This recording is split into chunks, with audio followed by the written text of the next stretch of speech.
आगामी विधानसभा निवडणुका नजरेसमोर ठेवून महायुती सरकारनं नारीशक्तीला खुश करण्यासाठी मुख्यमंत्री लाडकी बहीण योजना जाहीर केली आहे। ही योजना जाहीर झाल्यापासून आज अखेर जिल्ह्यात 1 लाखांपेक्षा अधिक महिलांचे अर्ज जिल्हा प्रशासनाकडे प्राप्त झालेत। शिवाय राजकीय पक्षांकडून सुद्धा लाडकी बहीण योजनेसाठी स्वतंत्रपणे नाव नोंदणी अभियान सुरू आहे। मध्य प्रदेशच्या धर्तीवर महाराष्ट्रात सुद्धा मुख्यमंत्री लाडकी बहीण योजना जाहीर करण्यात आली आहे। त्यातून प्रत्येक कुटुंबातील 21 ते 65 वयोगटातील 2 महिलांना दरमहा प्रत्येकी 1,500 रुपये शासनाकडून दिले जाणार आहेत। विवाहित आणि अविवाहित महिलांसाठी ही योजना असून या योजनेला महिला वर्गातून प्रचंड प्रतिसाद मिळू लागलाय। थेट मुख्यमंत्र्यांच्या जिव्हाळ्याची ही योजना असल्याने जिल्हाधिकारी अमोल येडगे या योजनेचा वरचेवर आढावा घेत आहेत।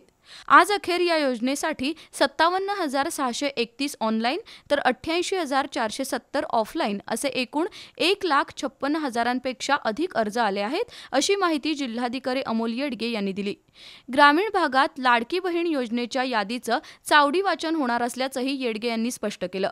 एकाच कुटुंबातील 2 पेक्षा अधिक महिलांचे अर्ज मंजूर होऊ नयेत यासाठी प्रशासनाकडून दक्षता घेतली जाते। तर राजकीय पक्ष आणि नेत्यांकडूनही लाडकी बहीण योजनेच्या नाव नोंदणीसाठी स्वतंत्रपणे अभियान राबवण्यात येते। राज्य नियोजन मंडळाचे कार्यकारी अध्यक्ष राजेश क्षीरसागर यांच्याकडून कोल्हापूर उत्तर मतदारसंघात 50 ठिकाणी नाव नोंदणी कक्ष सुरू करण्यात आले आहेत। तर महापालिकेच्या 81 प्रभागात नाव नोंदणी आणि अर्ज स्वीकृती कक्ष सुरू करण्याबद्दलच्या सूचना के मंजुलक्ष्मी यांनी अधिकाऱ्यांना दिल्या आहेत। अर्जामध्ये कोणतीही त्रुटी राहू नये आणि एकही महिला योजनेपासून वंचित राहू नये यासाठी महापालिका अधिकारी, कर्मचारी, आशा सेविका, अंगणवाडी सेविकांना प्रशिक्षण देण्यात येणार आहे। दरम्यान मुख्यमंत्री लाडकी बहीण योजनेचे फॉर्म भरून घेण्याची जबाबदारी अंगणवाडी सेविकांवर सोपवली आहे।